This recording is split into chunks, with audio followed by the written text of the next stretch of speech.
চাওক আমি টাইমটো সলনি কৰি বহুত দিনৰ পৰাই বহুত জেগাত আমি কৰি নাকা দি আছোঁ। কেতিয়াবা আমি নুমলীগড়ত দিওঁ, কেতিয়াবা মেৰাপানীত দিওঁ। চ' আজি ছাৰপ্ৰাইজ মানে হিচাপে আজি গধূলি 7টাৰ পৰা তাত নাকা দিছিলোঁ আৰু আমাৰ বোকাখাট এক্সাইজ টিমটোৰ লগতে ময়ো আছিলোঁ, আমাৰ মোৰ গোলাঘাটৰ ষ্টাফো আছিলে।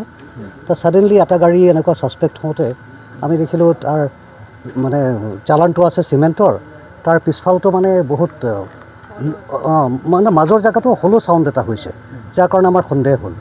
তাৰপিছত আমি ত্ৰিপাল আঁতৰাই পেলাই যেতিয়া আমি দেখিলোঁ পিছফালে চিমেণ্ট আছে দেখা গৈছে, কিন্তু ওপৰৰ ফালে এটা বস্তাৰ লেয়াৰ আছিলে চিমেণ্টৰ, তাৰ তলত ফৰেণ্ডিকাৰ দেখা গৈছিলে।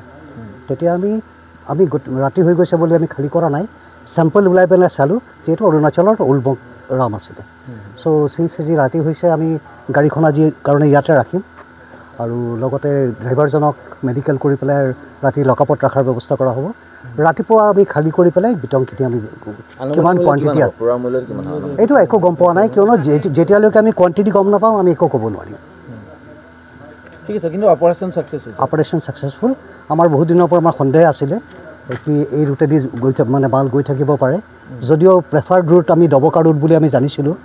আৰু চিন্স এই গাড়ীখন আমি এতিয়ালৈকে যিটো গম পাইছোঁ, এইটো অৰুণাচলৰ পৰা ইটানগৰৰ পৰা ষ্টাৰ্ট কৰি পেলাই বগীবিলেদি নাহি এইটো কলীয়া ভোমৰা হৈ পেলাই আহিছিলে। কলীয়া ভোমৰাৰ পৰা আকৌ এইটো টাৰ্ণ লৈ পেলাই তেওঁলোকে নাগালেণ্ড ডিমাপুৰ গৈ আছিলে। চ' জাষ্ট আমাৰ ইনভেষ্টিগেশ্যন যে ষ্টাৰ্ট হৈছে আৰু সেইকাৰণে আমি বেছিকৈ যেতিয়া জানিম ভালকৈ গম পাম তেতিয়া আপোনালোকৰ লগত শ্বেয়াৰ কৰিম। চাওক, সেইটো যেনেকুৱাকৈ তেওঁলোকে কনচিল কৰি আনিছে, তাত ওপৰৰ চিমেণ্টৰ বস্তা, পিছফালেও চিমেণ্টৰ বস্তা, এইটো মানে আমি জাষ্ট লাকিলি আমাৰ মানে অকণমান ছাছপিচিয়ন হোৱাৰ কাৰণেহে চেক কৰা হ'ল। বাকী ক'তো বেলেগ জেগাত যদি কোনোবাই চেক কৰিলেহেঁতেনো হয়তোবা তেওঁলোকৰ চালান আছে চিমেণ্টৰ বস্তা পিছতো দেখিব, ওপৰতো দেখিব, সেইটো সেইকাৰণে চবকে দুখ দি পেলাই লাভ নাই। কিন্তু এইটো ডেফিনেটলি হয় যে তেওঁলোকৰ নতুন পন্থা অৱলম্বন কৰিছে বুলি আমি জানো। কেতিয়াবা ওপৰত ৰড ভৰাই আনে, এতিয়া চিমেণ্ট ভৰাই আনে, এনেকুৱা প্ৰেচিডেঞ্চ আমি আগতে চাইছিলোঁ।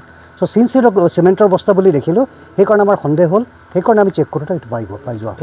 কিমানমান আছে বুলি ভাবে? নাই, এইটো এতিয়া একো ক'ব নোৱাৰিম। আপোনাক যিটো কৈছোঁ পিছফালে লেয়াৰ আছে চিমেণ্টৰ, ওপৰতো লেয়াৰ আছে চিমেণ্টত, মাজত কিমান আছে নে এইটো আমি কালিয়ে গম পাম। ঠিক আছে, অ'কে। দিলীপ মহতো ক'ৰ পৰা আহিছিলে আপুনি? ইটানগৰ পৰা আহিছিলে। কি আনিছিলে? এইটো মদ আছিলে। কি আছিলে? মদ।